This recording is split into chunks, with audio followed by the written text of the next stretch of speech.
بسم اللہ الرحمن الرحیم۔ عزیز طلبہ، میں ایک دفعہ پھر آپ کو یہ چیپٹر نمبر 1 جو ہے وہ ریوائز کروا رہا ہوں۔ آپ کو پتہ ہے کہ کرونا کی وجہ سے ہماری تعلیمی سرگرمیاں معطل ہیں، تو آپ کے لیے، آپ کی سہولت کے لیے میں یہ یوٹیوب کے اوپر، فیس بک کے اوپر اور کالج کے لنک کے اوپر بھی اپلوڈ کر رہا ہوں۔ تو میں نے آپ کو بتایا تھا کہ شارٹ ہینڈ کی تعریف، کہ شارٹ ہینڈ بیسیکلی ایک فن ہے جو بولی گئی آواز کو لکھے ہوئے اشاروں سے ظاہر کرتا ہے۔ اچھا، نمبر 2، شارٹ ہینڈ کو جب ہم ٹرانسکرائب کرتے ہیں تو اس میں ہم اس بات کا خیال رکھتے ہیں کہ جو اشارے ہم بنا رہے ہیں وہ آواز کے مطابق ہوں، نہ کہ سپیلنگ کے مطابق۔ اچھا، اب ہمارا جو فوکس ہے آج کہ شارٹ ہینڈ کیا ہے، کانسوننٹس کیا ہیں۔ کانسوننٹس کا مطلب یہ ہوتا ہے کہ جب گلے میں رکاوٹ ہو، زبان تالو سے لگے، ہونٹوں میں حرکت ہو، اس وقت جو حرف ادا ہوتا ہے وہ کانسوننٹس کہلاتا ہے۔ کانسوننٹس کے 4 گروپس ہیں: street down, straight up, horizontal اور کاروس۔ آج جو پہلے 6 کانسوننٹس میں آپ کو پڑھا رہا ہوں یہ اسٹریٹ ڈاؤن ہے، ان کی آواز اوپر سے نیچے کی طرف آ رہی ہے، پی بی، ٹی ڈی، جے جے وغیرہ۔ اچھا، اب آپ کے کتاب میں دیکھیں گے تو ان کے ساتھ تیر لگا ہوا ہے، تو جس سمت میں تیر جا رہا ہے اسی سمت میں آپ نے کانسوننٹس کو لکھنا ہے، اور یہ جوڑوں کی صورت میں ہے، ان میں ایک لائٹ اور ایک ڈارک کا جوڑا ہے، ٹھیک ہے۔ جس کو آپ نے لائٹ سائن سے لکھنا ہے اس کی آواز ہلکی آتی ہے، جس کو آپ نے ڈارک سائن سے لکھنا ہے اس کی آواز ڈارک آتی ہے، بھاری آتی ہے۔ اچھا، اب اسی چیپٹر میں آپ کو میں نے جوائننگ کے بارے میں بھی پڑھانا ہے کہ جوائننگ آف کانسوننٹس کیا ہے، کہ جب ہم 2 کانسوننٹس کو آپس میں ملاتے ہیں تو وہ کیا کہلاتا ہے، جوائننگ آف کانسوننٹ۔ اس میں ایک کانسوننٹس کو لائن پر رکھتے ہیں اور دوسرے کو لائن سے نیچے، ٹھیک ہے نا جی۔ جہاں پہ پہلا ختم ہوتا ہے وہاں سے دوسرا شروع ہو جاتا ہے، اور اس کو ملاتے ہوئے ہم درمیان سے پین یا پینسل وغیرہ نہیں اٹھاتے۔ یہ آپ ایگزامپل دیکھ رہے ہیں یہاں پر بڑا کلیئر دیا ہوا ہے۔ اچھا، اب ایک اور ٹاپک ہے اس چیپٹر میں، وہ ہیں جی شارٹ فارمز۔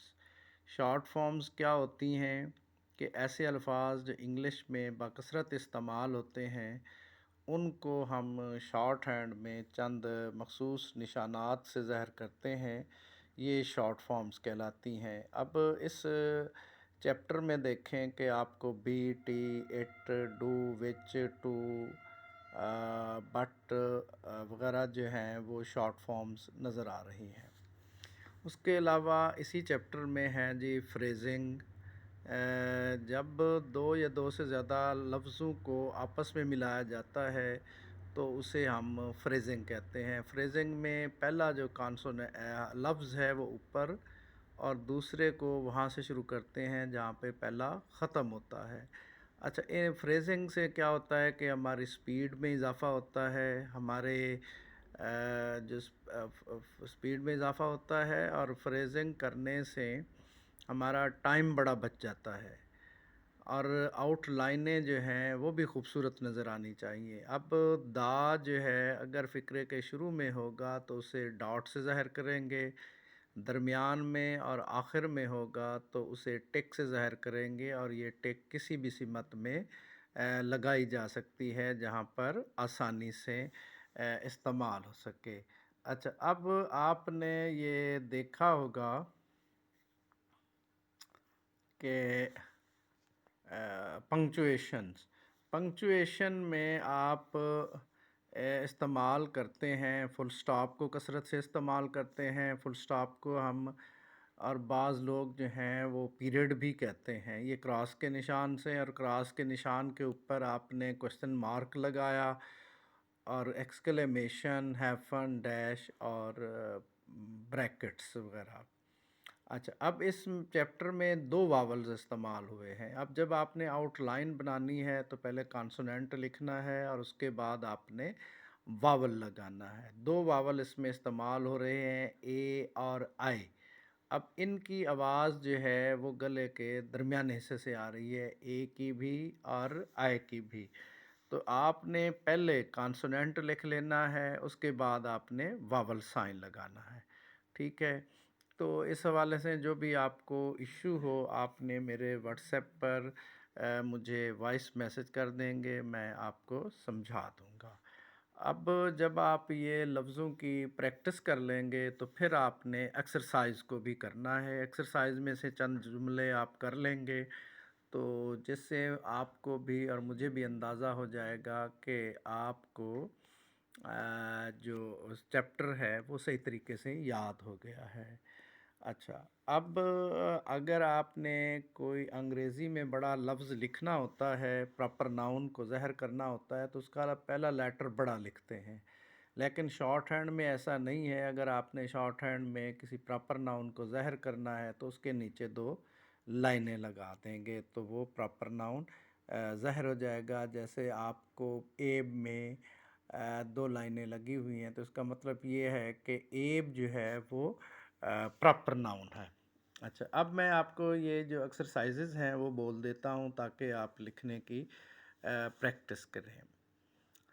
ایب پیج paid it but Ted day paid it comma 2 full stop.